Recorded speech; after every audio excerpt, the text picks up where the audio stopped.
Buenas noches, ¿estamos al aire, Adrián? Confírmame. ¿Salimos ya? Hola Irene, ¿cómo andás? Sí, ¿Qué ya estás al tal? aire, estamos al Muy aire. ¿Cómo bien, andás? muchas gracias. Saludito a Buenas, todos gracias, por buenas el noches, programa. bienvenidos, muchas gracias, bienvenidos. Estamos aquí como todos los martes, 19 horas, en el espacio Imperfectamente Perfecto. Son exactamente, ya les digo, 19:04.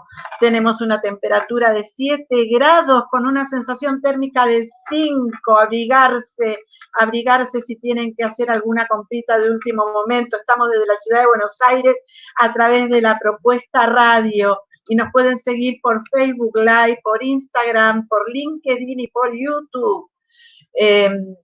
Soy Irene Ocampo, psicóloga social, ustedes bien lo saben, este es el espacio Imperfectamente Perfecto. Estamos estrenando una nueva plataforma y un nuevo mes y la segunda mitad del año, aunque no parezca, ya pasamos 6 meses de este 2020 que valía doble, sonaba lindo, traía de todo y sí, vale doble, suena lindo y trae de todo.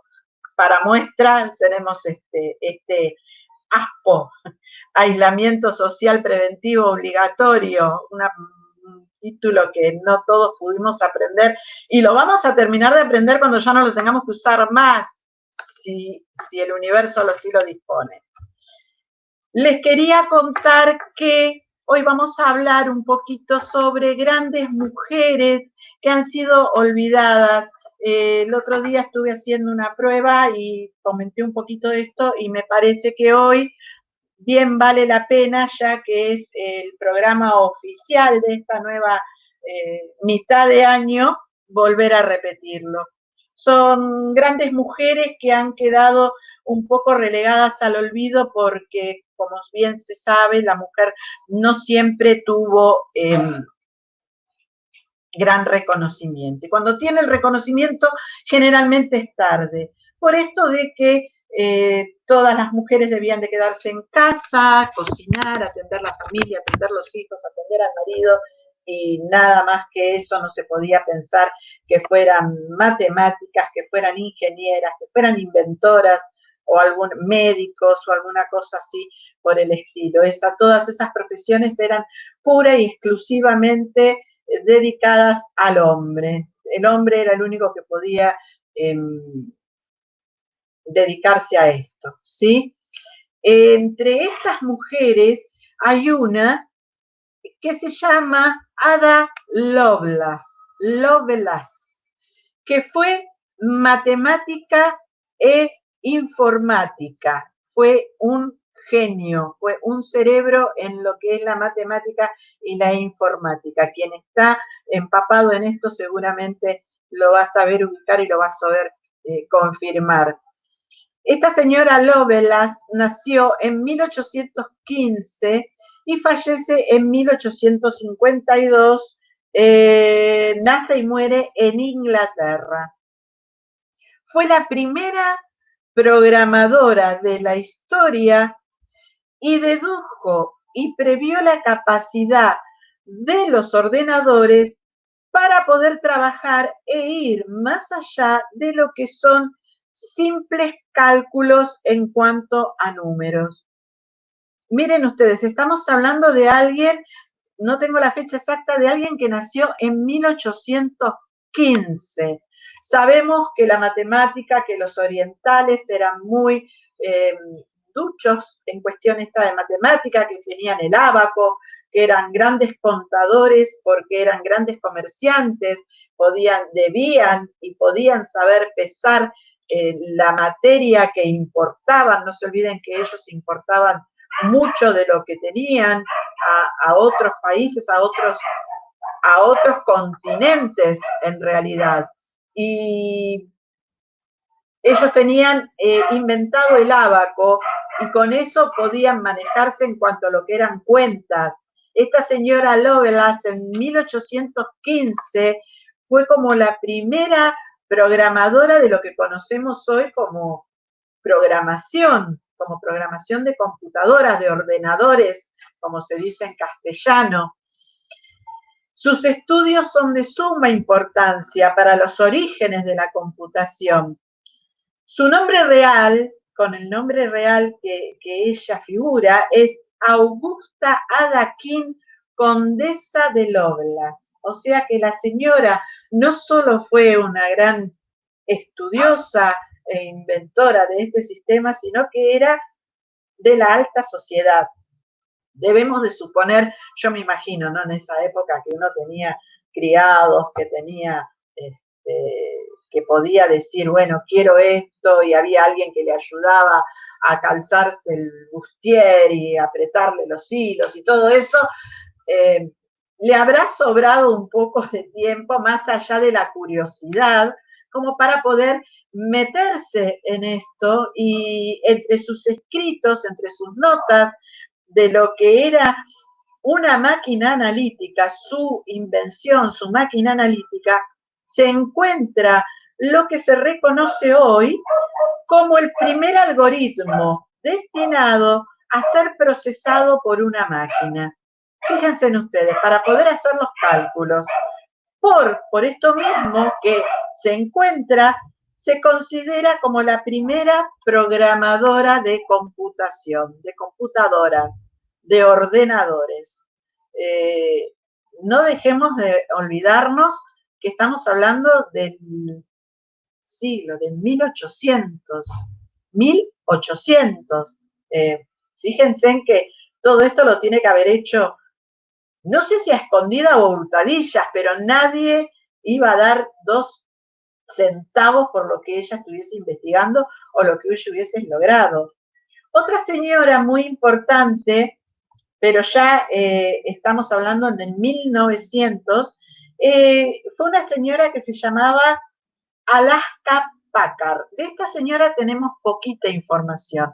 Lo que sí sabemos, lo que sí podemos encontrar, es que esta señora Packard, en 1924, la década del 20, ya en este siglo que pasó, la década del 20, fue la primera agente reconocida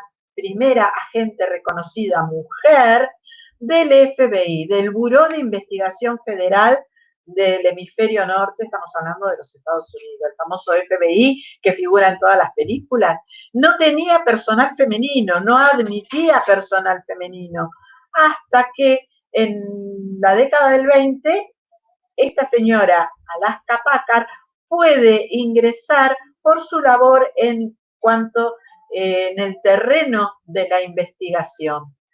El presidente en ese momento decide que ella puede ocupar ese cargo, pero ya estaba terminando su presidencia. Hoover, si no me equivoco, que es quien puso en funcionamiento este buró de investigación federal, le ofrece este reconocimiento y le ofrece este puesto. El presidente entrante, una vez terminada la gestión, decide que hay que recortar económicamente, recortar ingresos, recortar personal, reestructurar todo lo que es el buró de investigación. ¿Y quién estaba primero en la lista?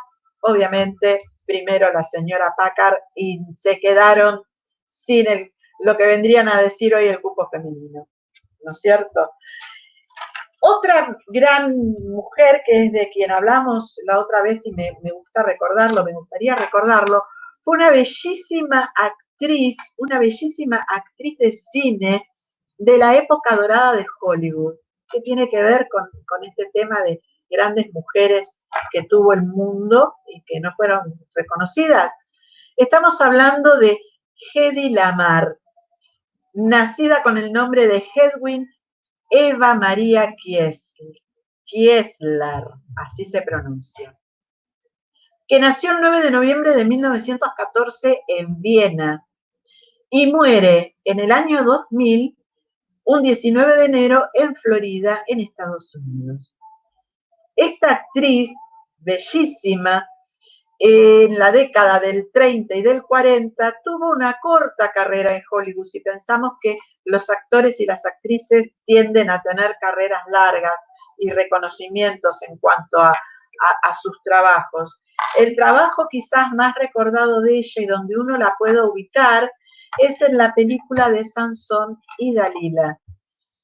Esta señorita Kessler era descendiente de una familia judía y en la época, en la década de la Segunda Guerra, en 1940, 42, para más exactitud, la familia, los papás, la casan, la dan en matrimonio con un jerarca nazi, que era eh,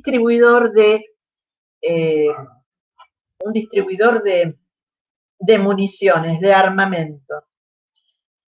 Esta chica ya antes de que la familia la concediera en matrimonio, tenía una pequeña carrera en cine.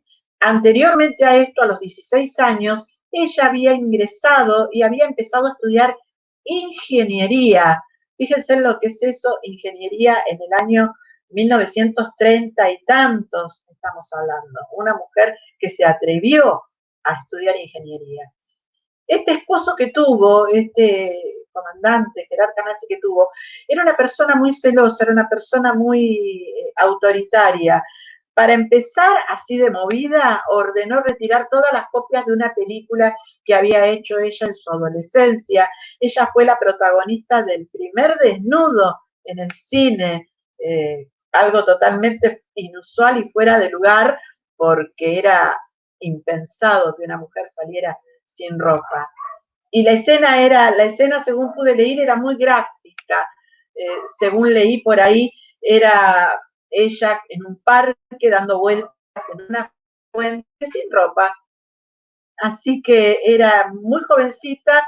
La película fue un escándalo al principio, pero después se empezó a ver porque era algo totalmente nuevo. Y este señor ordenó retirar todas las copias que hubiese alrededor del planeta porque era muy posesivo de su esposa. No quería que nadie, solamente él la viera. La tenía como una especie de muñequita de compañía, de muñequita de adorno. Quería solamente llevarla a las reuniones, exponerla. Era como casi una compañía para la exposición, para darse él el lujo de mostrar la mujer que tenía. Esto llevó a esta chica a huir de este hombre. Puede en algún momento, tejiendo una estrategia con un ama de llaves nueva que se parecía físicamente mucho a ella, puede lograr en una noche intercambiar su líquido, su alimento, su té, su café, quien vaya a saber qué era en ese momento, con un somnífero y puede tomar el lugar de esta señora, de esta nueva ama de llaves, y así poder salir de la casa sin que la vigilancia se diese cuenta. Así todo logra llegar a París en los primeros tiempos y después pasar a Estados Unidos. Conociendo lo que era la historia, conociendo de primera mano los horrores que se estaban cometiendo, ofrece a Estados Unidos toda la información que ella tenía de en primera mano contada por su propio esposo. Y comienza a trabajar en el desarrollo de una nueva tecnología militar. ¿Cuál es esta nueva tecnología militar? Ella comienza a trabajar en esto porque era matemática e inventora. No nos olvidemos que a los 16 años había empezado a estudiar ingeniería. Ella era matemática e inventora. Y en 1941, para ser más exactos, ofrece su trabajo al ejército estadounidense, quien se lo rechaza, sugiriendo que consiga mejor, antes de embarcarse en esto de ofrecer un trabajo tan importante, que mejor usara su cuerpo y su belleza, que usara su cuerpo y su belleza para recaudar bonos para el ejército. Si una persona lograba juntar $25.000 tenía en bonos para el ejército, tenía la posibilidad de que la señora Eddie Lamar le diese un beso. En una noche, ya que el ejército dijo, haga esto, en una noche, esta señora Lamar pudo recaudar 7 millones de dólares. Le puso la tapa al ejército, dijo, bueno, ustedes quieren que haga esto, yo lo hago. Y recaudó 7 millones de dólares en una noche.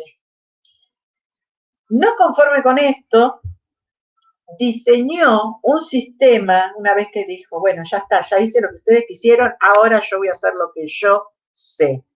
Diseñó un sistema de guía para los torpedos cuyo fin permitía teledirigirlo. No nos olvidemos que en esta etapa, en esta fase de la Segunda Guerra Mundial, el ejército alemán tenía una flota de submarinos muy poderosa y muy invencible. Tenían un nombre, eran todos grises, le decían algo así como, no lo recuerdo, quiero decirles algo y no quiero meter la pata, era algo así como la flota de acero gris, en una traducción muy, muy casera, porque eran invencibles, no podían, cuando salía la flota de submarinos alemanes, hacían estrago y no podían frenarla, no sabían cómo, tenían planes, tenían proyectos, pero no podían. Esta señora Lamar diseña un sistema de guía para poder teledirigir los torpedos de Estados Unidos. En 1942 copatenta un sistema secreto de comunicaciones, lo que hoy se conoce como un salto de frecuencia. Ella, en su momento, con un allegado que era músico, director de orquesta, se da cuenta, estando observando así, de la nada misma, cómo la música, cómo una nota cambiaba de frecuencia con otra en cuanto a lo que era la intensidad y el largo.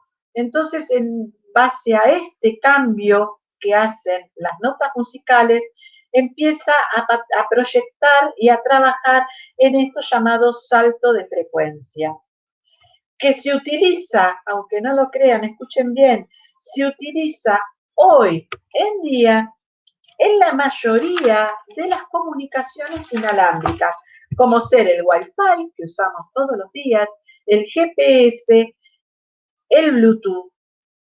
Esto que esta señora pensó en ese momento es lo que hoy se usa en las telecomunicaciones inalámbricas. Ella fue la primera mujer en recibir un premio otorgado por una sociedad de inventores, obviamente todos hombres, todos los inventores eran hombres, ella fue la primera y fue la primera en que le otorgaron este premio, el reconocimiento, y ella lo primero que atinó a decir era tiempo, era hora, se tardaron demasiado. Lamentablemente el ejército de Estados Unidos a ella, como una mujer que era, no le informó que después de vencido este copatentamiento, pasados 6 meses, podía y tenía la oportunidad de volver a patentarlo con su nombre. En su momento ella lo patentó con el nombre de su esposo actual. Ella en su vida particular, no tuvo mucha suerte, tuvo 6 matrimonios, tuvo un solo hijo, y en ese momento lo patentó con el apellido de su segundo esposo y su apellido de soltera. Cuando termina este tiempo de patentamiento, el ejército de Estados Unidos no le avisa que puede volver a realizarlo y puede quedar con su propio nombre. Entonces, este sistema quedó en manos del ejército, de la Armada de Estados Unidos. El Día Internacional del Inventor se celebra precisamente el 9 de noviembre, el día del nacimiento de Kessler. Y esto fue realizado y otorgado en su honor. Lamentablemente, el reconocimiento de todo esto que se utilizó, realmente se empezó a conocer y se utilizó de manera pública, de manera oficial, digamos, En el año 62, cuando Estados Unidos estuvo al borde de entrar en guerra con Cuba, con esto de que se iban a lanzar misiles entre cruzados, y ellos ya tenían preparado este sistema para poder desviar sus propios misiles. Gracias al universo en ese momento no pasó más nada que una amenaza de tira y afloje entre Estados Unidos y Cuba, pero ellos ya tenían pensado en este sistema. Esta señora Kiesler, esta gran actriz, no sé si fue una muy gran actriz, fue una actriz de un paso importante, bellísima, hermosa para los cánones de su época, con una carrera corta, repito, en Hollywood, porque generalmente los actores y las actrices tienen carreras más largas, tenía otra debilidad que era inventar, era la matemática, la física y la ingeniería. Dicho todo esto, cerramos este tema por hoy. Les cuento que dentro de las efemérides, en estos minutitos que me quedan, el 30 de junio fue el día de la Prefectura Nacional, la Prefectura Naval Argentina. El 6 de julio fue el Día Internacional de las Cooperativas y Día Nacional del Cooperativismo. Hoy, 7 de julio, es el Día de la Conservación de Suelos. Mañana es el día de la promulgación de la ley 1420 y como todos saben, el 9 de julio, el día de nuestra casita de Tucumán, nuestro día. Aprovecho para mandarle un beso a mi nieto, tengo un nieto patrio. Señoras, señores, muchísimas gracias por estar, por permitirme entrar en sus hogares como todos los martes a las 19 horas. Esto fue el espacio Imperfectamente Perfecto. Estamos a través de la Propuesta Radio. Nos puede seguir por YouTube, por LinkedIn, en esta nueva plataforma, por Facebook Live. Y sigan con nosotros que ya acá cerquita atrás mío llega Liliana, Natalia y Paola Baroni con sus latidos turísticos. Sigan con la programación de la propuesta que está toda la semana y toda la semana tiene algo muy interesante para ofrecerles. Desde ya agradezco su atención y agradezco haber compartido conmigo este momento. Los veo el próximo martes. Muy buena semana.